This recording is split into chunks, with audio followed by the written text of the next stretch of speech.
मुझे please super pro AI के बारे में कुछ बताइए। सुपर प्रो एआई तो ये एक स्टार्टअप है जो मैं लॉकडाउन के बाद स्टार्ट किया। मैं और मेरे को फाउंडर्स विजय, विवेक, सागर, हम लोगों ने स्टार्ट किया। और सिंपल जो आइडिया रहा है कि क्यों क्यों हमने ये स्टार्ट किया, तो बात इतनी सी थी कि ये हमें दिख रहा है पहला कि वीडियो अपने आप में बहुत बड़ा एक मेगा ट्रेंड है और सब कुछ वीडियो पे ही मूव हो रहा है। इंटरनेट का 82% ट्रैफिक आज की डेट में वीडियो है। और जैसे जैसे हम आगे बढ़ रहे हैं सब कुछ इंटरैक्टिव होने वाला है। और इसलिए हमने देखा कि हाँ, एक बहुत बड़ी अपॉर्चुनिटी है वीडियो में। और एआई, जहाँ तक की बात है, आर्टिफिशियल इंटेलिजेंस में मैंने बहुत काम किया हुआ है और मुझे ये दिखता है, मैं ये मानता हूँ भारत के लिए जो एआई बनना है वो वीडियो से ही बनेगा। और उसका जो ग्राउंड है, जो नींव है उसकी, वो वीडियो ही है। तो ये हमने सोच के सुपर प्रो एआई शुरू किया था। और जो बहुत बड़ा और एक कारण रहा है वो ये कि हमने देखा कि आज की समय में जितने भी हम देखें, आत्मनिर्भर भारत की बात हो रही है और बिल्कुल made in India, make in India की बात हो रही है और काफी अच्छा काम चल रहा है। लेकिन जब हम टेक्नोलॉजी में देखते हैं, प्योर टेक्नोलॉजी और डिजिटल में, वहां हम कहीं नहीं ठहरते। तो टॉप 10 एप्लीकेशंस आप देखेंगे जो आप, मैं, हमारे फोन में जो भी हम प्रयोग में ला रहे हैं, उसमें से एक भी इंडियन नहीं है। और जो टॉप जो 4 जो कम्युनिकेशन ऐप है जो हम हर मिनट शायद प्रयोग में ला रहे हैं, उनमें से भी एक भी भारतीय नहीं है। तो ये रहा है हमारा कि ये एक अपने आप में एक बहुत बड़ा एक कारण है, क्योंकि भारत की आंतरिक भारी सुरक्षा के लिए और सही में अगर भारत को विश्व गुरु बनाना है और उसके लिए जब भारत को विश्व शक्ति बनाना है, तो वहां हमें भारत को पहले एक आर्थिक शक्ति बनाना पड़ेगा। और आर्थिक शक्ति बिना टेक्नोलॉजी में सेल्फ रिलायंट, बिना टेक्नोलॉजी में आत्मनिर्भर बने नहीं हो सकता। और ये बात मैं नहीं कह रहा हूँ, सभी लोग कह रहे हैं आज के समय में। हमारे प्रधानमंत्री जी से लेके इंडस्ट्री के भी जो लोग हैं, काफी लोगों ने यही बात करी है। तो ये कारण रहा है। तो मैं यही बताऊंगा कि हमने क्यों स्टार्ट किया सुपर प्रो, यही कारण रहे हैं। और सुपर प्रो है क्या? तो भाई एक स्टार्टअप है जो कि फोकस कर रहा है सिर्फ लाइव इंटरैक्टिव वीडियो फॉर्मेट्स में, live interactive events, virtual events and live video streaming पे। आपके बारे में बताइए। आरंभ बड़ा ही प्रचंड रहा। मैं काशी में जन्मा हूँ, काशी विश्वनाथ की नगरी में, और वहाँ जन्म हुआ। और वहाँ से मैं फिर मेरा जो मेरी आरंभिक शिक्षा और जो सब कुछ मध्य प्रदेश और छत्तीसगढ़ में हुआ है। मूलतः 12 छोटे छोटे शहरों में ऐसा मेरा जो स्कूली जीवन रहा है वो ऐसा रहा है। तो कहीं मैं 6 महीने पढ़ा, कहीं 1 साल, कहीं 2 साल, तो घूमते रहे, क्योंकि मेरे पिताजी एमपी पुलिस में थे।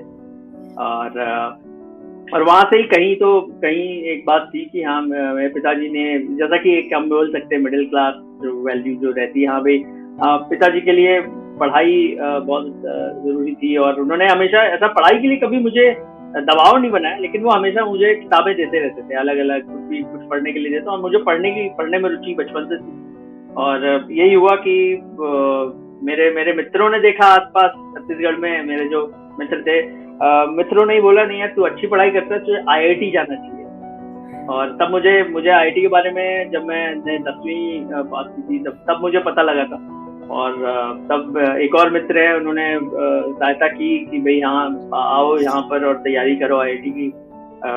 जो भी हुआ, तो छत्तीसगढ़ के जंगलों से निकल के मैं पवई के जंगल में पहुंच गया, आईआईटी बॉम्बे। और वहाँ अलग एक जीवन था, एक जो हम बोल सकते हैं कल्चर शॉक जिसे लगना। तो कहाँ से मैं वहाँ पहुंचा और वहाँ भी देखा हमने कि वहाँ भी एक जो चीज थी, बस फिर से यही हुआ कि मित्र मिलते गए, ऐसे ऐसे मित्र मिले जो कि मेरे जितने पागल थे, जिनको लगता था कि जो है वो उसमें कुछ तो नहीं है और वो होना चाहिए। और हमारी ऐसी थी, हमने हिंदी का न्यूज़पेपर स्टार्ट किया, मैं और मेरे मित्र गुंजन भारद्वाज, जिनके साथ एक हिंदी का न्यूज़पेपर शुरू किया। तो 2002 तक आईआईटी बॉम्बे में हिंदी न्यूज़पेपर नहीं था। ये अपने आप में मैं जब सोचता हूँ तब भी मुझे लगता है इससे कितनी बड़ी शर्म की बात है कि एक national importance, institute of national importance है आईआईटी बॉम्बे, और उसमें इतने सालों तक, इतने दशकों तक एक हिंदी न्यूज़पेपर नहीं था। तो हमने शुरू किया, फिर वहां से चीजें होती रही। और आईआईटी बॉम्बे का लाभ यही था कि वहाँ पे बहुत सारे जो हमारे एल्यूमनाई आते रहते, तो वहां से मुझे यही लगा कि हाँ भाई, जीवन में कुछ बदलना है, बड़ा करना है, तो बिजनेस करना बेहतर रहेगा। तो यहीं से शुरुआत रही। 2005 से मैं बिजनेस में हूँ, अलग अलग बिजनेसेस स्टार्ट किए, अभी ये चौथा बिजनेस है मेरा। और टेक्नोलॉजी में ही रहा हूँ एज अ को founder CTO most of my life.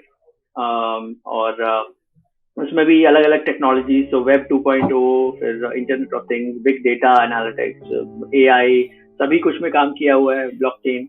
और ये करके तो मेरी अभी जो कंपनीज रही हैं पिछली, इनोप्लेक्सिस अभी भी है, मैं अभी भी जुड़ा हुआ हूँ उससे। वो एआई में अपना काफी बड़ा नाम बना चुकी है, जर्मनी में हेडक्वार्टर्ड है। और ये रहा, काफी काफी काम किया। और एक जो चेंज आया वो ये भी आया कि मुझे नहीं लगता था कि मैं सही में इनोवेटिव हूँ, या मैं कुछ ऐसा कुछ कर सकता हूँ। लगता था कि यहाँ टेक्निकली कुछ कर लेता हूँ, लेकिन इनोप्लेक्सिस में ही मेरे मित्र ने ही प्रोत्साहित किया कि नहीं भाई, कुछ करो। और ऐसा हुआ कि अंत में हम 120 पेटेंट फाइल करने वाले शायद भारत के पहले स्टार्टअप हैं जिन्होंने इतने पेटेंट्स फाइल किए यूएस और यूरोप में, एआई से रिलेटेड फील्ड में। एज एन इन्वेंटर मेरे 35 पेटेंट हैं, फाइल्ड हैं, और यूएस और यूरोप में। तो ये सब रहा। और 2019 के बाद मैंने ब्रेक लिया। फिर यही जो भावना जो मैंने इससे पहले बोली सुपर प्रो के लिए, यही एक प्रश्न हमेशा रहा दिमाग में कि यार ये क्यों हो रहा है, ऐसा क्यों हो रहा है कि इतना सब होने के बाद भी टेक्नोलॉजी प्रोडक्ट में भारत कहीं नहीं, तो क्या करना चाहिए। तो यही हो के फिर मुझे अपने बाकी मित्र मिले, विजय, विवेक, सागर, उनके साथ सुपर प्रो हमने 2020 में लॉकडाउन के बाद हमने आरंभ किया। तो ये अभी तक की मेरी यात्रा रही है।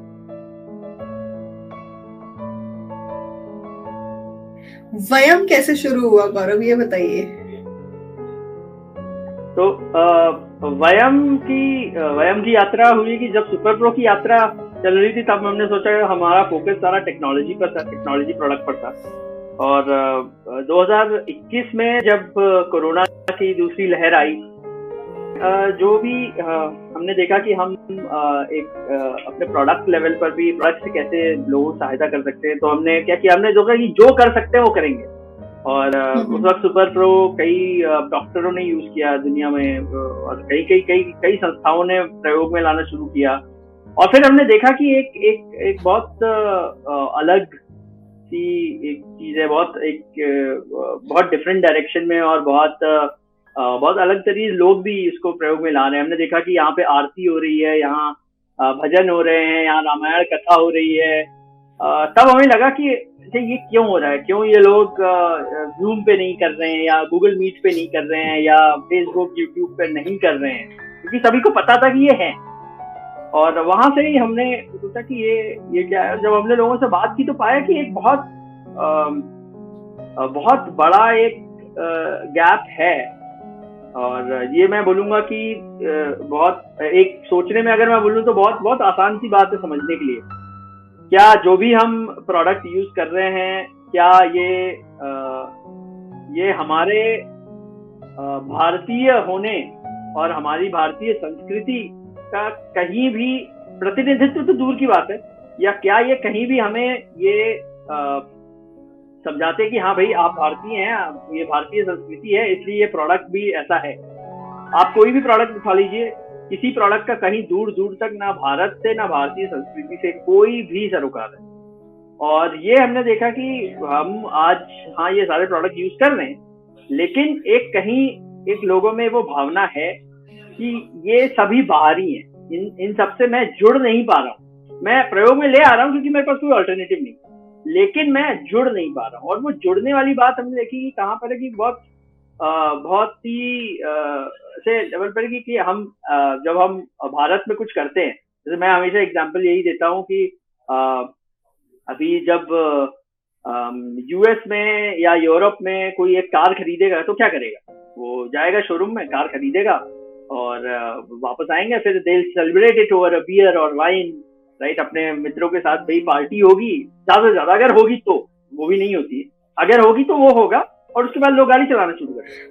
हमारे यहाँ क्या होता है, हम कार खरीदेंगे, पहले तो भाई कार खरीदेंगे, शोरूम में गए, उसके बाद भाई क्या सभी परिवारजनों के साथ मिलेंगे, सभी को बताएंगे, और फिर हम कार को सजाएंगे, कार की विधिवत पूजा होगी, और हम कार को भी क्या करेंगे, हम कार को ये मानेंगे कि ये कार एक निर्जीव वस्तु नहीं है, ये हमारे परिवार का एक अंग हो गई है, और हम कार को भी हम वैसे ही ट्रीट करेंगे। हम हमेशा ये सोचेंगे भाई ये हमारे परिवार का एक अंग है, उसका हमेशा हम ख्याल भी वैसे ही रखेंगे, चाहे वो अंदर से हो, कार के अंदर या बाहर जैसा दिखे। और यही हमने देखा कि ये अपने आप में एक बहुत बड़ा एक डिफरेंट बिहेवियर है, जो कि आपको कहीं दिखेगा नहीं। जो वेस्टर्न सिविलाइजेशन, वेस्टर्न कल्चर है, वहां ये नहीं, ये हमारे साथ है, ये हम करते हैं, हम ऐसे हैं। अब हम ऐसे हैं तो ये जब हम कार को सजा ले रहे हैं, तो मैं ऑनलाइन जब मैं जूम यूज कर रहा हूँ, मीट यूज कर रहा हूँ, मैं उसको क्यों नहीं सजा पा रहा? क्यों ऐसा है कि दीपावली में भी जूम या फेसबुक या यूट्यूब वैसा ही दिखेगा जैसा कि होली पे दिखेगा और जैसा कि नए साल पे दिखेगा? ऐसा क्यों है? क्यों नहीं मैं गुरु पूर्णिमा पर अगर मैं आऊं ऑनलाइन तो मुझे दिखना चाहिए कि हाँ ये गुरु पूर्णिमा है, मैं अपने गुरुओं की तस्वीर लगा सकूं वहां पर, वहां मैं लोगों को ये मौका दूं भाई यहाँ सभी आए अंदर, जब जुड़े तो सभी एक क्लिक करके बोल सके प्रणाम, चरण स्पर्श। ये क्यों नहीं होता है? तो ये है कि हमारी अभी टेक्नोलॉजी वर्ल्ड सब कुछ वेस्टर्न डोमिनेटेड है, हमारी बात ना कोई करता है ना कोई सुनता है, और हमारी संस्कृति से मैं बोलूंगा हाँ भाई बिजनेस है, बड़ा बिजनेस है, उनको हमारी संस्कृति से कोई लेना देना होना भी नहीं चाहिए, क्योंकि वो यहाँ के नहीं है।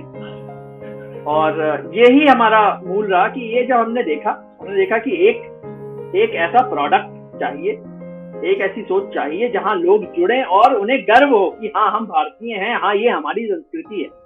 हम यहाँ जब आएंगे तो हमारे पास एक क्लिक पे जय श्री राम करने का ऑप्शन होगा, एक क्लिक पे हर हर महादेव करने का ऑप्शन होगा। मैं अपनी जब मीटिंग कर रहा हूँ, मीटिंग के बगल में यहाँ पर मैं एक महादेव की फोटो लगा सकता हूँ या श्री राम की फोटो लगा सकता हूँ, वो ऑप्शन है।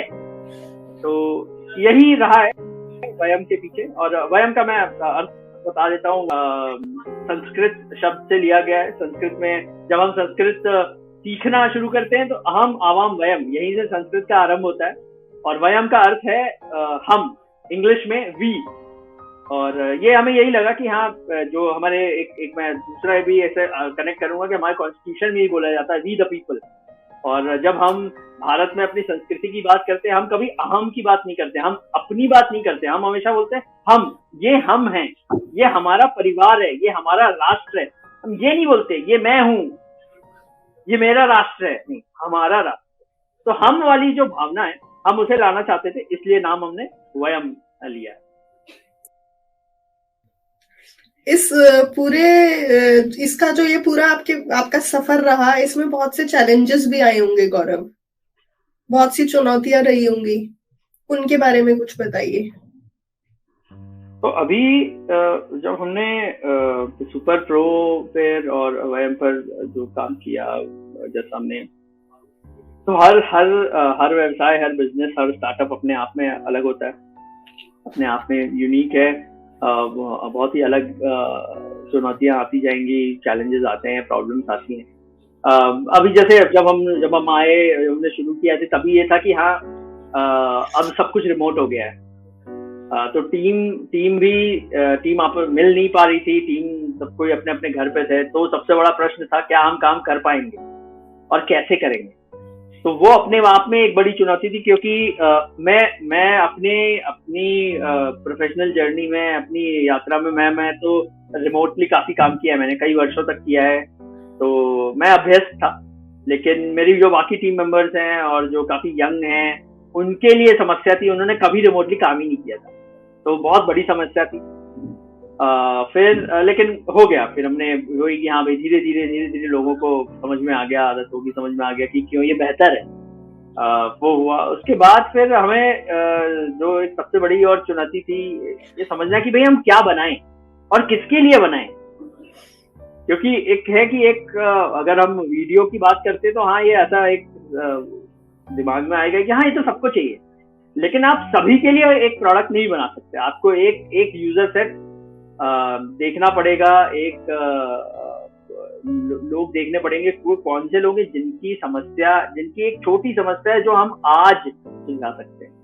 तो वो एक बहुत बड़ी चुनौती रही। धीरे धीरे हमने अलग अलग चीजें की, कभी ये प्रॉब्लम देखा, फिर उस पर लोगों से बात की, 10 लोगों से बात की, 30 लोगों से बात की, 50 लोगों से बात की, फिर आया भाई अच्छा हाँ अब 100-200 से बात करते हैं। तो हर बार ये होता था कि हाँ जो चीज 10-20 लोग हाँ बोलते थे, वो कहीं हम जाते थे जब आगे 50 और 100 पे, तो होता था कि नहीं शायद ये नहीं है, वो शायद वो 10-20 लोगों का वो अपना बायस है या उनको सिर्फ लग रहा है, बड़ी प्रॉब्लम नहीं है। तो हम एक एक प्रॉब्लम एक से दूसरे हम लोग हम प्रोडक्ट में चेंज करते रहे। और इसमें सबसे जब दूसरी लहर आई उसके बाद जो चुनौती थी कि वो तो दूसरी लहर वाला समय एकदम ऐसा था कि अब जब सब लग रहा था सब ठीक होने वाला, तब एकदम से ये जो हुआ तब एक बहुत बड़ा एक था, क्योंकि तब हमारे टीम में भी कोरोना हुआ, लोगों को उनके परिवार में हुआ और सब कुछ बहुत ही कठिन था। उस समय पे भी ये था कि हाँ क्या हम जो कर रहे हैं वो उसकी कहीं कोई आवश्यकता है, क्या ये चाहिए, क्या ये हमने सही चुना है, क्या ये समस्या है और हम आगे क्या होगा, क्या हम काम कर पाएंगे। तो वो भी एक चुनौती थी। उसके बाद फिर और जो एक चुनौती रही कि हाँ भी अभी लोगों से कैसे आप वो एक फीडबैक निकालें कि जब आप प्रोडक्ट बता रहे हैं तो उनको क्या चाहिए और वो क्या बोलते हैं कि उनको क्या चाहिए। इन दोनों में बहुत बहुत बड़ा अंतर है कि जब आप मुझसे पूछेंगे हाँ क्या चाहिए, तो मैं शायद आपको बोलूँ हाँ मुझे तो ये चाहिए और मुझे प्रोडक्ट में ये चाहिए, बिल्कुल जूम जैसा प्रोडक्ट चाहिए या फेसबुक जैसा प्रोडक्ट चाहिए। लेकिन जब आप बात करेंगे तब आपको समझ में आए कि ये वो नहीं बोल रहे हैं, ये सिर्फ वो क्योंकि उनके दिमाग में ये चीजें हैं, वो अपनी एक्सपीरियंस से ये चीजें बता रहे हैं, लेकिन उनको चाहिए कुछ और। तो ये समझना कि लोग जो बोल रहे हैं और जो लोगों को सही में जो समस्या है और जो समस्या सुलझानी है उसके लिए जो प्रोडक्ट चाहिए, ये इन दोनों में तालमेल बिठाना, इन दोनों का जो गैप है वो कवर करना, वो अपने आप में एक बहुत बड़ी चुनौती है। ये जो इंडस्ट्री है सॉफ्टवेयर की या टेक्नोलॉजी, इसमें सरवाइव कर पाना एक मुश्किल काम है शायद। गौरव, आप कैसे सरवाइव कर रहे हैं? आपकी अप्रोच क्या है? मेरी अप्रोच शुरू से बहुत ही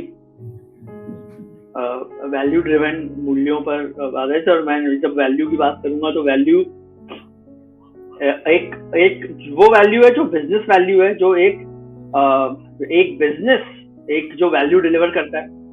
दूसरा है जो एक वैल्यू जो आप बिजनेस अपने टीम मेंबर्स को, जो आपके साथ अपना जीवन लगा के, कई साल लगा के जो ये बिजनेस खड़ा करने में आपकी सहायता कर रहे हैं, जो आपके टीम मेंबर्स हैं, उनको आप क्या वैल्यू डिलीवर कर रहे हैं, एक वो है। और तीसरा कि आप अपने आप के लिए क्या वैल्यू डिलीवर कर रहे हैं, कि जो आप कर रहे हैं क्या वो करने में आप प्रसन्न हैं, आपको लगता है कि हाँ ये जो आप काम कर रहे हैं उसका कोई एक बड़ा कोई पर्पस है, कुछ है, या सिर्फ आप कर रहे हैं क्योंकि आपको कुछ पैसों की जरूरत है। तो ये तीन मैं हमेशा देखता हूँ कि अगर ये तीनों चीजें हैं कि आप अपने लिए भी जो कर रहे हैं वो करने में आप खुश हैं, आपको अच्छा लग रहा है, आपको दिखता है कि हाँ ये मैं क्यों कर रहा हूं, ये करने से दुनिया में जो होगा वो होगा, लेकिन मैं स्वयं भी अच्छा फील करूंगा, वो एक चीज है। दूसरा जी जो आपके साथ जो लोग हैं वो भी मोटिवेटेड है, खुश हैं, उनको भी लगता है कि हाँ हम कुछ बड़ा करने जा रहे हैं, हम कुछ करने जा रहे हैं जो कि दुनिया बदल देगा। या जो कि इतनी बड़ी प्रॉब्लम सॉल्व करेगा जिसके बारे में किसी ने सोचा भी नहीं था अभी। और तीसरा, जब आप जो आपके यूजर्स हैं, कस्टमर्स हैं, उनको जब आप वैल्यू दे रहे हैं तो वो क्या बोल रहे हैं, उनको लग रहा है कि हाँ भाई आप जो काम कर रहे हैं अच्छा कर रहे हैं, इससे हमारा बिजनेस बहुत अच्छा चल रहा है, या इससे हमें बहुत अच्छा लग रहा है, या हमारी समस्या सॉल्व हो। तो मैं ये तीन चीजों पे देखता हूँ, 3 वैल्यूज हैं। ये तीनों लेवल पर अगर हम वैल्यू डिलीवर कर पा रहे हैं तो जैसा भी हो, जो भी हो दुनिया में, सब कुछ चलता रहेगा। आप सरवाइव नहीं, सिर्फ सर्वाइवल की बात नहीं, आप ग्रो करते रहेंगे। आपके फ्यूचर प्लान्स क्या हैं वयम को लेके और सुपर प्रो एआई को लेके? तो सुपर प्रो एआई अभी तो जब कंपनी का नाम है, अब प्रोडक्ट हमारा सारा फोकस वयम पर ही है। और अभी हम वयम पर ही सारा ध्यान है हमारा। और वयम के साथ हमारा बिल्कुल फ्यूचर प्लान बहुत ही है कि भाई एक भारत को डिजिटली आत्मनिर्भर भारत बनाना। इसके लिए हमें जो बनाना पड़ेगा हम बनाएंगे, इसके लिए हमें जो करना पड़ेगा हम करेंगे। मुझे चाहिए कि कल को जब हम आज से 10 साल बाद जब लोग बात करें, तो लोग जब उदाहरण दें, एग्जाम्पल दें टेक्नोलॉजी की, प्रोडक्ट्स की, लोग ये जो बड़ी कंपनीज हैं जो आज के समय में है, गूगल, फेसबुक, यूट्यूब, इन सब प्लेटफॉर्म से एग्जाम्पल देने की जगह वयम का उदाहरण दें और बोले कि हाँ भाई ये है वयम से जो एक जो छोटी चिंगारी जो निकली थी और ये बड़ी एक आग बनी कि अब भारत पूर्णतः आत्मनिर्भर है। 10 साल में हमारा यही मानना है, 10 साल में वो होना चाहिए और हमें वो करना है।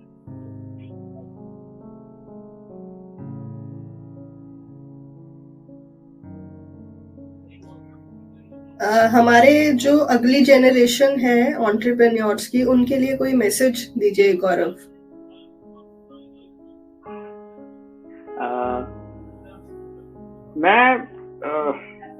तो सबके अपने अपने कारण होते हैं, कोई क्यों क्या करता है, लेकिन यही है कि आप क्या कर रहे हैं वो एक चीज है।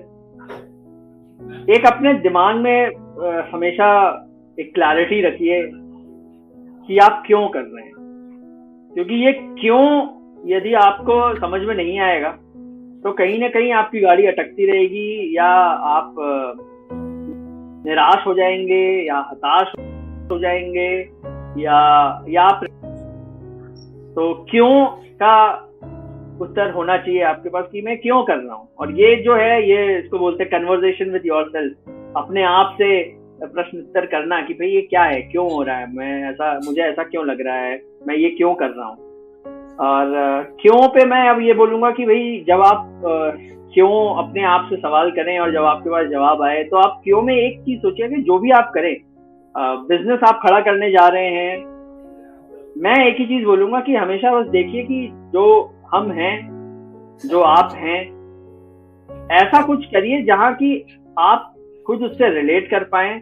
हम जो हैं भारतीय हैं और भारतीय संस्कृति है उसको ध्यान में रख के बनाएं, क्योंकि भारत अभी भी जो हम देखते हैं, सारी जो प्रोग्रेस हुई है और सब कुछ हुआ है, वो बात होती है, अभी भी जो सब कुछ कॉमर्शलाइज जो हुआ है, it is what is called as the tip of the iceberg. वो एक बहुत छोटा सा ग्रुप है, करीब 5 करोड़ जनसंख्या का, जहां से ही सारी अभी ये हम सारे प्लेटफॉर्म्स और सब जो देख रहे हैं, जहां से सबसे बड़ा इम्पैक्ट हो रहा है। इसके आगे आप जितना जाते जाएंगे, जो 100 करोड़, जो 150 करोड़ तक जब हम पहुंचेंगे, उस समय की जो बात है, वो जो होना है, उसके लिए आपको सोचना पड़ेगा कि ये भारत सिर्फ एक मार्केट नहीं है, ये एक राष्ट्र है। और जो हमेशा हम बोलते रहे हैं कि ये एक जीवित राष्ट्र है जिसकी एक संस्कृति है। आप जो भी प्रोडक्ट बनाएं, जो भी बिजनेस बनाएं, ये चीज ध्यान में रखें तो ही ये लंबा चलेगा। अगर आप ट्रांजैक्शनल बिहेवियर में सोचेंगे कि मैं आज ये कर रहा हूं, मैं ये बेचूंगा और मैं पैसे कमाऊंगा और ये कुछ होगा, वो नहीं चलेगा। बिजनेस में आपके बिजनेस का जो कल्चर है, वो जो एक कंपनी का जो कल्चर होना चाहिए, वो ऐसा होना चाहिए, तभी वो चीज आगे बढ़ेगी। तो ये मेरा मानना है, मैं सभी को बोलूंगा इस पे ध्यान रखें। मैं इसीलिए मैं एग्जांपल यही देता हूँ, भाई पतंजलि आप देखिए, पतंजलि बनने के पहले तक लोग ये मानने को ही तैयार नहीं होते थे कि भारत में एफएमसीजी में हम एमएनसीज को टक्कर दे सकते हैं। बाबा रामदेव ने ये प्रूव कर दिया कि बहुत पॉसिबल है, और हमारे जो लोग हैं, जो भारतीय हैं, जो 100 करोड़ 130 करोड़, उनमें ये भावना है कि हाँ हमें ये सामान ही चाहिए और ये प्रोडक्ट ही यूज करना है क्योंकि हम भारतीय हैं और हमें स्वदेशी चाहिए।